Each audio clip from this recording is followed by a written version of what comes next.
আজকে এই সমস্ত কুলাঙ্গারদের জন্য আমার একজন হৃদয়ের স্পন্দন ডক্টর মিজানুর রহমান আজহারী নাম শোনেন নাই? ইনি তাদের এই কুলাঙ্গারদের কারণে বাংলার জমিন ছেড়ে চলে যেতে বাধ্য হয়েছে। হারে এই মানুষটার আলোচনা শুনলে অসংখ্য মানুষ কেঁদে কেঁদে অস্থির হয়ে যায়, চোখ দিয়ে পানি ঝরে। হাজারো যুবক তার আলোচনা শুনে মুখে দাড়ি রেখেছে, নামাজ ধরেছে। আল্লাহু আকবার বল। এই বেয়াদবদের কারণে আজকে এই ব্যক্তিটা চোখের পানি ছেড়ে দিয়ে বাংলার জমিন ছেড়ে মালয়েশিয়া চলে গেছে। হারে তার জন্য আমরা দোয়া করি সকলে, আল্লাহ যেন সেই যুবকটিকে, সেই মিজানুর রহমান আজহারীকে আল্লাহ যেখানে থাকুক না কেন আল্লাহ যেন ভালো রাখে। সকলে বলেন আল্লাহুম্মা আমিন। আবার ভাইরা, আমরা আল্লাহর জন্য তাকে ভালোবাসি, কোরআনের জন্য তাকে ভালোবাসি। আপনারা জানেন বিভিন্ন ডিস্ট্রিক্টে তার মাহফিলগুলো হয়, 1000 নয়, 2000 নয়, লক্ষ লক্ষ মানুষের সমাগম।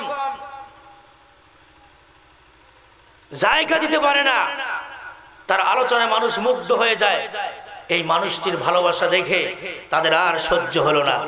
মমতা চিন্তা করলো, হারে আমি তো একজন গায়ক, আজকে কনসার্টের মধ্যে আমার লোক হবে না। যদি কুরআনুল কারীমের মাহফিল চলতে থাকে আমি তো জনপ্রিয়তা অর্জন করতে পারবো না। এই জন্য ঠেকাও, মাহফিল কিভাবে বন্ধ করতে হবে এটা তারা চিন্তা করে সংসদ পর্যন্ত নিয়ে গেছে। নাউজুবিল্লাহ কোন তাদের দায়িত্ব কি এটা? তারা চিন্তা করবে গরিব দুঃখী মানুষের রাস্তাঘাট, কালভার্ট, ইউনিভার্সিটি, বিশ্ববিদ্যালয়, মাদ্রাসা কিভাবে সুন্দর হবে, তাদের দায়িত্ব এগুলো। তারা সংসদে এগুলো কথা বলুক, আমরা দোয়া করি। কিন্তু এগুলো না বলে কুরআনুল কারীমের মাহফিল বন্ধ করার দায়িত্ব তোমাকে কে দিয়েছে? এই সমস্ত কুলাঙ্গারদের জন্য আজকে বাংলার জমিনে গজব। কথা বলেন ঠিক না বেঠিক? মাঝে মাঝে বুলবুল আসে, করোনা ভাইরাস আসবে এদের কারণে, কিন্তু বাঁচার কোনো উপায় থাকবে না। সেই দিন দল মত নির্বিশেষে বাংলার জমিন ছেড়ে তোমরা পালাতে বাধ্য হবে। কথা বলেন ঠিক না বেঠিক?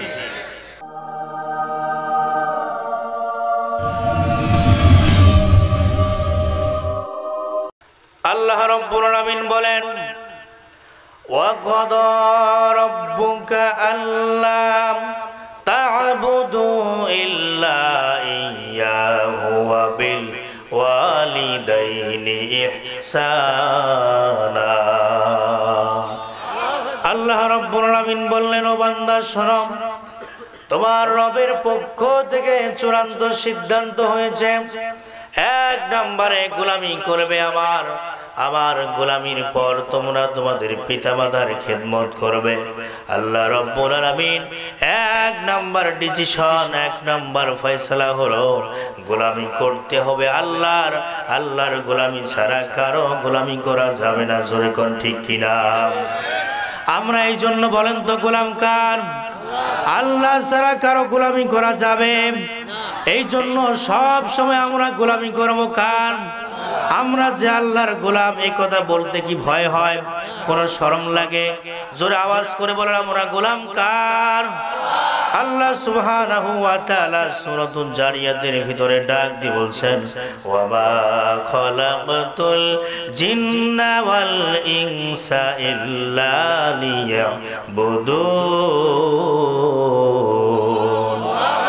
আল্লাহ রাব্বুল আলামিন বললেন, জিন জাতি আর মানুষ জাতিকে আমি আল্লাহ সৃষ্টি করেছি শুধু আমার গোলামির জন্য, আমার দাসত্বের জন্য। ও বান্দা শোনো, যে জায়গায় থাকবা না কেন, যত জায়গায় তোমরা থাকো না কেন, কাজ করো না কেন, সব সময় আমার সন্তুষ্টির জন্য, আমার ভালোবাসার জন্য গোলামি করবে। জোরে বল সুবহানাল্লাহ। এই জন্য তো আমরা প্রতিনিয়ত 5 ওয়াক্ত নামাজের মধ্যে আমরা সূরা ফাতিহার মধ্যে বলি, ইয়্যাকা না'বুদু ওয়া ইয়্যাকা নাস্তাঈন। আল্লাহু আকবার। ইয়্যাকা না'বুদু, আমরা তোমার ইবাদত করি, ওয়া ইয়্যাকা নাস্তাঈন, তোমার কাছে সাহায্য চাই। এরপরে আল্লাহকে বললাম, ও আল্লাহ ইহদিনাস সিরাতাল মুস্তাকিম, আমাদেরকে সঠিক সরল পথ দেখাও। যেই পথটা হলো জান্নাতের পথ, এমন একটা পথ আমাদেরকে দেখায় দাও যেই পথে চললে পড়ে তার গন্তব্যে জান্নাতে পৌঁছতে পারবো। চিৎকার মেরে বলেন না আল্লাহু আকবার। এমন প্রশ্ন যখন বান্দারা করে, আল্লাহ রাব্বুল আলামিন বান্দার পাল্টা জবাব দিতে মুহূর্তে দেরি হয় না। আল্লাহ সুবহানাহু ওয়া তাআলা বান্দার পাল্টা জবাব দিয়ে সূরাতুল ইয়াসিনের ভিতরে জানিয়ে দিলেন, ওয়া আনি'বুদুনি হাযা সিরাতুম মুস্তাকিম। আল্লাহু আকবার। আল্লাহ রাব্বুল আলামিন বলে, বান্দা শোনো, তোমরা যে সিরাতুল মুস্তাকিমের পথে আছো কি নাই তার প্রমাণ হলো তোমরা যদি একনিষ্ঠভাবে আমার ইবাদত করো তাহলে তোমরা বুঝতে পারবে তোমরা সঠিক পথে আছো। জোরে কোন সুবহানাল্লাহ। কিন্তু মসজিদে গিয়ে তুমি নামাজ পড়লে, মসজিদে গিয়ে নামাজ আদায় করলে, সেজদা দিলে, আবার মাজারে গিয়ে সেজদা করলে, এমন ইবাদত করলে আমার কাছে গোলামি করতে পারবে না। আমার ভাইরা বলেন তো, সেজদা পাওয়ার হক, সেজদা পাওয়ার অধিকারী একজন, তিনি কে? জোরে আওয়াজ করে বলেন, তিনি কে? না কোনো দরবারের লোক, না কোনো খাজা বাবা, ল্যাংটা বাবা। আল্লাহ ছাড়া কারো পায়ে সেজদা করা যাবে না। আল্লাহ ছাড়া কাউকে মালিক বলে স্বীকার করা যাবে না। আমার ভাইরা, অনেক মানুষ আছে দেখবেন মসজিদে নামাজ আদায় করে, আবার যখন কোনো বিপদে মুসিবতে পড়ে আবার মাজারের কাছে গিয়ে বাবার দরবারে চায়। বলেন তো এমন মানুষের সংখ্যা কম না বেশি? আপনাদের এলাকায় মনে হয় নাই? আছে? মাজারে চান কোন সাহসে? আরে আপনি 10 বছর 20 বছর যাবত নামাজ পড়েন, রোজা করেন, হজও করেছেন, যাকাত দেন, তাহাজ্জুদ পড়েন, আপনি একদিন শুধু বিপদে পড়েছেন, মাজারের কাছে গিয়ে যদি আপনি বাবার দরবারে চান, ওয়াল্লাহি আল্লাহর কসম করে বলি আপনার ওই 10 বছরের তাহাজ্জুদ, হজ, যাকাত বরবাদ করে দিবেন কে? একটা আমল কবুল হবে না। আপনি কি এত সহজ মনে করেন আল্লাহর জান্নাতে যাওয়া কি এত সহজ? সব আমলগুলো আপনার ভালো, কিন্তু একটা দিন মাজারে সেজদা দিয়েছেন, একটা দিন অন্যের কাছে চেয়েছেন, আপনার সমস্ত আমলগুলো বরবাদ হয়ে যাবে। মুসলমান এটা চিন্তা করেন না, দৌড়াই শুধু বাবার দরবারে, বাবার দরবারে। সন্তান হয় না, মহিলাকে নিয়েও চলে যায়, এমন মানুষ আছে না নাই? আর ব্যাকল সন্তান দেওয়ার মালিক কে? কথা কন না কেন? কে? বাবার দরবারে চাও কেন? চাইলে আল্লাহর কাছে চাও, 2 বছর পরে দিলেও তোমাকে সন্তান দেবে আল্লাহ। সুবহানাল্লাহ বলেন। তোমাকে সন্তান না দিয়েও আল্লাহ পরীক্ষা করতে পারে, দিয়েও পরীক্ষা করতে পারে। ইচ্ছে করলে কাউকে 2টা দেয়, কাউকে দেয় না, কাউকে ছেলে দেয়, কাউকে মেয়ে দেয়, কাউকে কিছুই দেয় না। এটাও আল্লাহর পরীক্ষা। সুবহানাল্লাহ বলেন। এই জন্য নিরাশ হওয়ার কিছু নেই। আমার ভাইরা, মনোযোগ সহকারে কথাগুলো শুনুন। এই জন্য আল্লাহ রাব্বুল আলামিন বললেন, আল্লাহ তা'বুদু ইল্লা ইয়্যা। ও বান্দা, আমার গোলামি করবে, আমার গোলামি ছাড়া কারো গোলামি করবে না। আমার বন্ধুরা, গোলামির সংজ্ঞা, গোলামির পরিচয়, অসংখ্য কথা, শুধুমাত্র একটু ইশারা দিয়ে আপনাদের মূল আলোচনায় যেতে চাই। আমার ভাইরা, আমার বন্ধুরা, যত কাজ আপনি করেন না কেন, যত ভালো কাজ আপনি করেন, কৃষি কাজ থেকে শুরু করে অফিস আদালত, মিল, ফ্যাক্টরি, কলকারখানা, যেখানে যত কাজ করেন না কেন, একমাত্র আল্লাহর সন্তুষ্টির জন্য করতে হবে, আল্লাহর ভয় অন্তঃকরণ নিয়ে করতে হবে। এমন ভাবে যদি আপনি কাজ করতে পারেন আল্লাহর ভয়ে, এটার নাম হলো গোলামি। জোরে বলেন সুবহানাল্লাহ। আমার মুসলমান ভাইরা, আমি প্রায় দৃষ্টান্তগুলো দেই এইভাবে, যাতে যেন শ্রোতাদের বুঝতে সহজ হয়। একজন মানুষ ধরেন অফিসিয়ালি চাকরি করে, অফিসে চলে গেছে, তার পিছনে 2-4 জন লোক, হাতের মধ্যে একটা 10 লাখ টাকার বান্ডিল, 10 লাখ টাকার বান্ডিল নিয়ে ভিতরে প্রবেশ করেছে। ডাক দিয়ে বলছে, ভাই আপনি যদি একটু সুপারিশ করেন আমার ভাইয়ের চাকরিটা হবে, আপনার শুধুমাত্র একটা সিগনেচার দরকার। এই সিগনেচারের জন্য আপনার জন্য নিয়ে এসেছি 10 লক্ষ টাকা। কয় লাখ? এই 10 লাখ টাকার বিনিময়ে আপনি একটা সিগনেচার দেন, আর যদি আমার ভাইয়ের সুপারিশ করেন চাকরিটা হয়ে যাবে। এবার ওই আল্লাহর বান্দা ডাক দিয়ে বললেন, ও আল্লাহর বান্দারা, এই 10 লাখ কেন, এর সাথে আরো যদি 10 লাখ নিয়ে আসো। আমি নামাজি ব্যক্তি, আমি আল্লাহকে ভয় করি, দুনিয়ার কোনো মহব্বত আমার অন্তরে নাই। এই 10 লাখ টাকার ভয় না, দুনিয়ার কোনো মানুষকে খুশি করার জন্য নয়। এই 10 লক্ষ টাকার দিকে তাকালো না, কেবলমাত্র একমাত্র আল্লাহর ভয়ে ওই সমস্ত লোকদেরকে বলছে, বাবা আমি আল্লাহকে ভয় করি, আজকে এই 10 লক্ষ টাকার বিনিময়ে একটা সিগনেচার দিলাম, আপনার ভাইয়ের জন্য সিগনেচার দিলাম, সুপারিশ করলাম। আল্লাহ রাব্বুল আলামিন কিয়ামতের ময়দানে হাজার হাজার লক্ষ লক্ষ মানুষদের সামনে আমাকে আসামির কাঠগড়ায় দাঁড় করাবেন। কথা কোন ঠিক নেবে ঠিক? এই আল্লাহর বান্দা অফিসিয়াল এই লোকটা আল্লাহর ভয়ে ওই 10 লক্ষ টাকার দিকে তাকালেন না। ওই বান্দা ডাক দিয়ে বলে, আল্লাহ দুনিয়ার কোনো রাজা বাদশাকে খুশি করার জন্য আমি এই কাজটা করি নাই, একমাত্র তোমার ভয়ে এই 10 লক্ষ টাকা আমি নিলাম না। এটার নাম হচ্ছে গোলামি। জোরে কোন সুবহানাল্লাহ। এটার নাম গোলামি। আজকে তো 10 লক্ষ টাকা যদি এমন অফার দেওয়া হয়, সঙ্গে সঙ্গে অ্যাকসেপ্ট করবে, গ্রহণ করবে, বিন্দু পরিমাণ প্রতিবাদ করবে না। কথা বলেন ঠিক না ঠিক? আরো বলবে যে এই 10 লক্ষ টাকা তো হয় না, আরো 2-4 লাখ টাকা নিয়ে আসেন, পকেটে ঢুকাই। কথা বলতে কেন? এমন মানুষ নাই? আছে, বহুত আছে।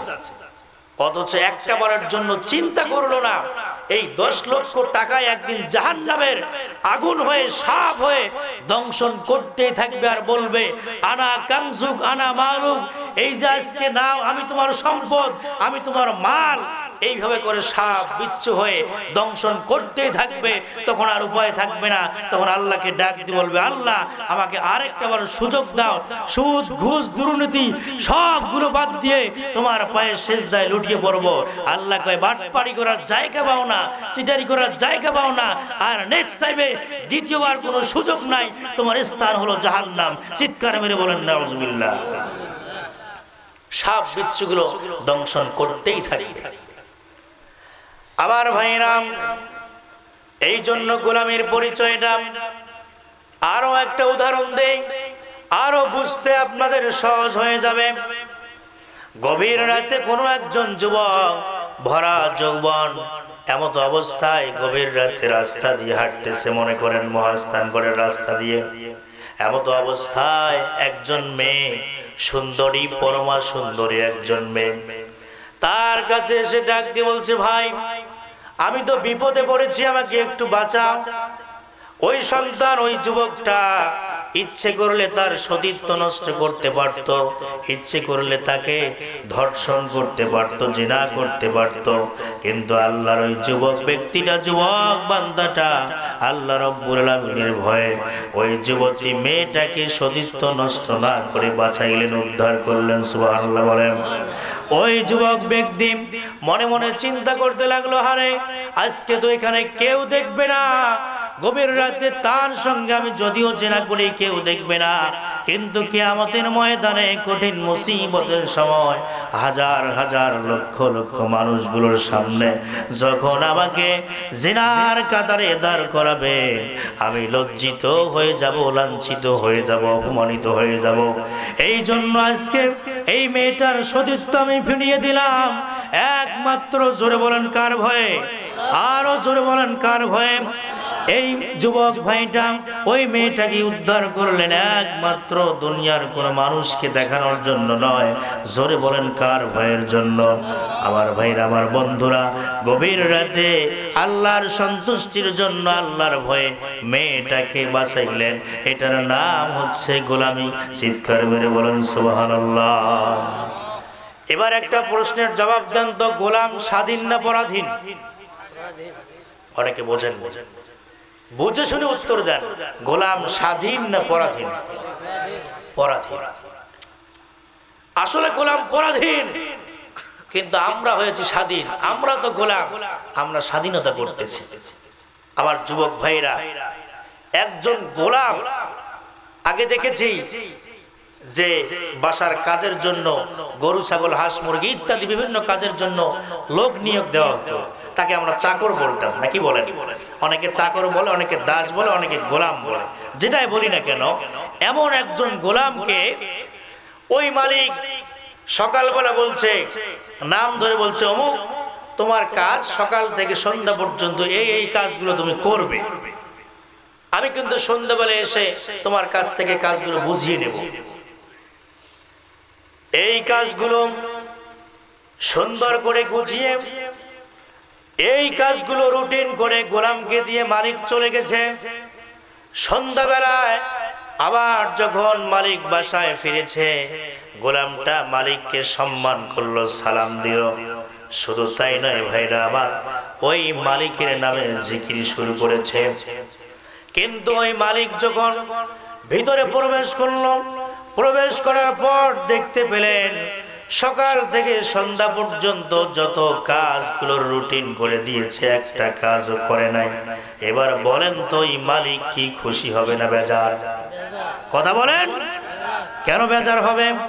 যে কাজ করতে বলেছে একটা কাজও করে নাই। মালিকের নামে যতই জিকির করুক না কেন খুশি হবে?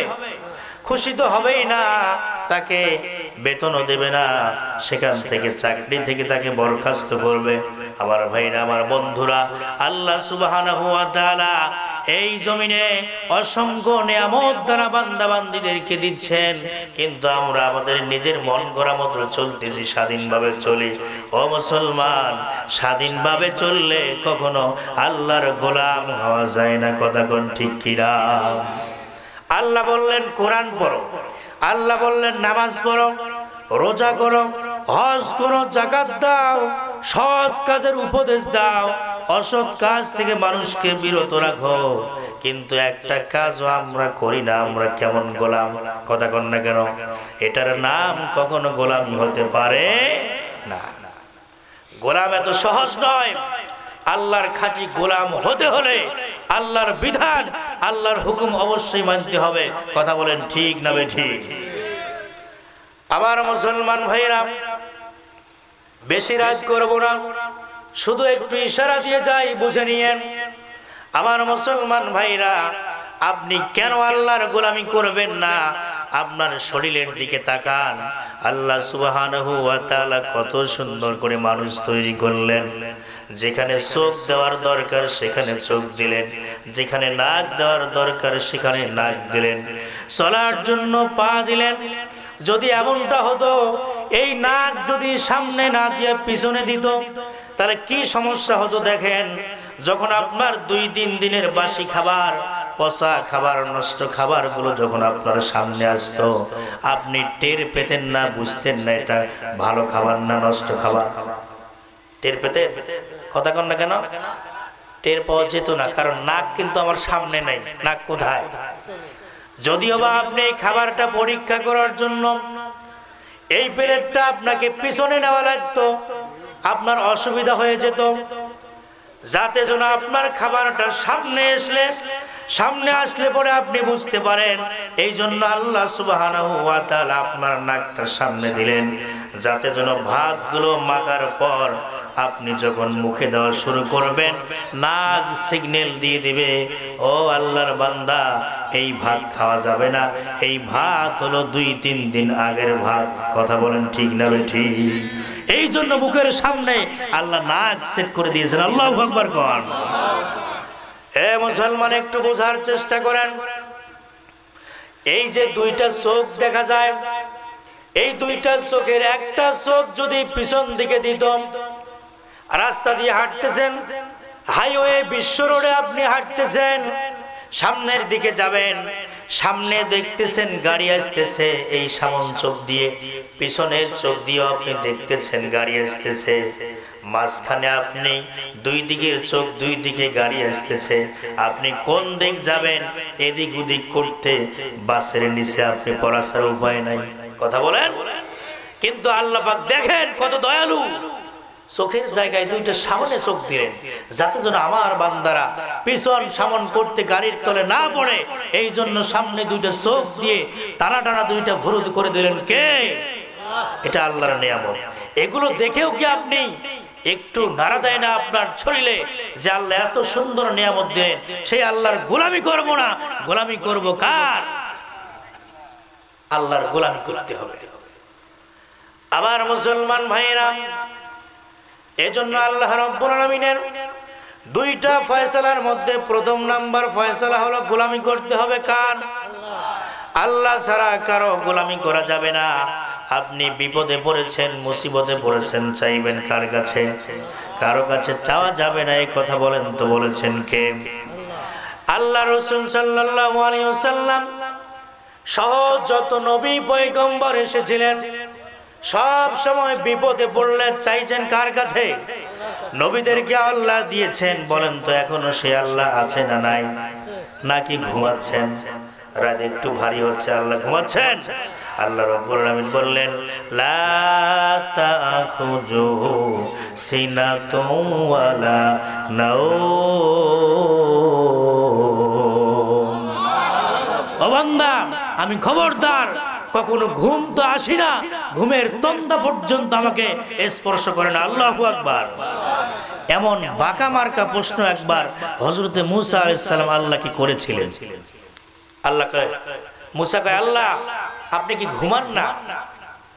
আল্লাহ কয়, মূসা আমি ঘুমাই কি ঘুমাই না, তোমাকে একটা পরীক্ষা দিতে হবে। মূসা কয়, আল্লাহ কি পরীক্ষা? আল্লাহ সুবহানাহু ওয়া তাআলা মূসার হাতে একটা পানি সহ গ্লাস দিলেন। যখন কি দিলেন?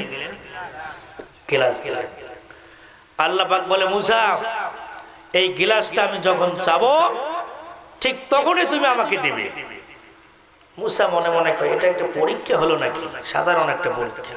মূসা নবী কি সোজা না বাঁকা? যদিও সোজা, কিন্তু তার কথাগুলো, প্রশ্নগুলো বাঁকা মার্কা। সব সময় আল্লাহর সঙ্গে রাগান্বিত, মস্কারি করতে। আল্লাহু আকবার। আল্লাহ রাব্বুল আলামিন মূসা আলাইহিস সালামকে হাতের মধ্যে গ্লাস দিলেন। গ্লাস দিয়ে বললেন, ও মূসা, এই গ্লাসটা যখন আমি চাবো তুমি আমাকে দিবা। মূসা আলাইহিস সালাম ডাক দিয়ে বলে, আল্লাহ ঠিক আছে, দেব। মূসা নবীর হাতের মধ্যে গ্লাস। এবার আল্লাহ ঘুমকে বলে, ও ঘুম, মূসার চোখে তাড়াতাড়ি চলে যাও। ঘুম যখন মূসার চোখে গেল, মূসা নবী ঘুমে বিভোর হয়ে গেল। হাত থেকে গ্লাসটা পড়ে ভেঙে চুরমার হয়ে গেল। এবার আল্লাহ ডাক দিয়ে বলে, মূসা গ্লাসটা দেখো কি অবস্থা আছে। আল্লাহ রাব্বুল আলামিন বলে, মূসা গ্লাস কি ঠিক আছে? মূসা ঘুমের ধান্দায় কয়, হ্যাঁ ঠিক আছে। গ্লাস কোথায়? কথা কয় না। গ্লাস কোথায়? আল্লাহ ডাক দিয়ে বলে, ও মূসা ঘুম থেকে জাগ্রত হও, দেখো গ্লাস কোথায়। এবার মূসা আলাইহিস সালাম চোখ খুলে দেখে, আহারে সর্বনাশ, হাতের মধ্যে তো গ্লাস নাই, মাটিতে ভেঙে চুরমার। এবার মূসা নবী মাথা নিচু করে দিয়েছে, আর কোনো কথা কয় না। আল্লাহ রাব্বুল আলামিন ডাক দিয়ে বলে, মূসা সাধারণ একটা গ্লাস তোমার হাতে দিয়াম, তোমার কাছে যখন চাইবো তখন দিবাই। গ্লাস তুমি হাতের মধ্যে রাখতে পারলে না।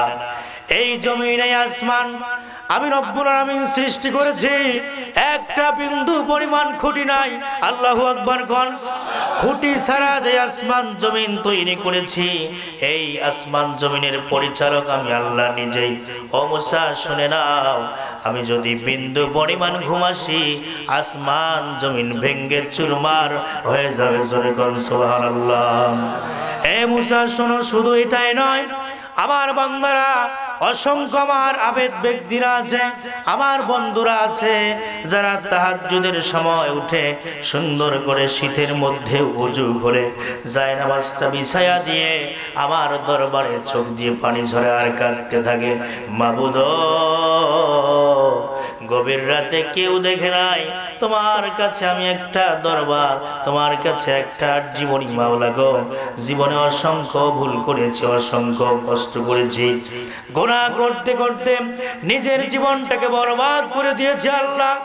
এই তাহাজ্জুদের সময় আমার অসংখ্য বান্দা বান্দিরা উঠে যায় নামাজের মধ্যে বিছায়া নামাজরত অবস্থায় আমার কাছে যখন চায়, ও মুসা, যদি আমি এই পর্যন্ত ঘুমাই আমার বান্দা বান্দির ডাকে আমি সাড়া দিতে পারবো না। আমার বান্দারা যখন আমাকে ডাকবে আমি সাড়া দেব।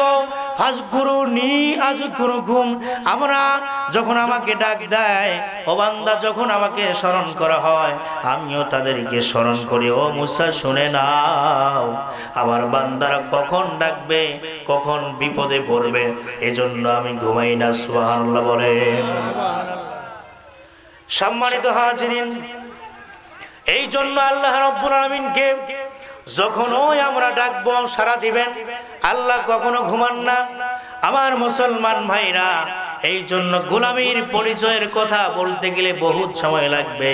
সর্বোপরি একটা কথা বলে দিয়ে যায়, আপনারা যত ভালো কাজ করবেন না কেন, যত নেক কাজ করবেন না কেন, সব কাজে আল্লাহর সন্তুষ্টির জন্য, আল্লাহর ভয়ে করতে পারলে এটার নাম হলো গোলামী। জোরে কোন সুবহানাল্লাহ।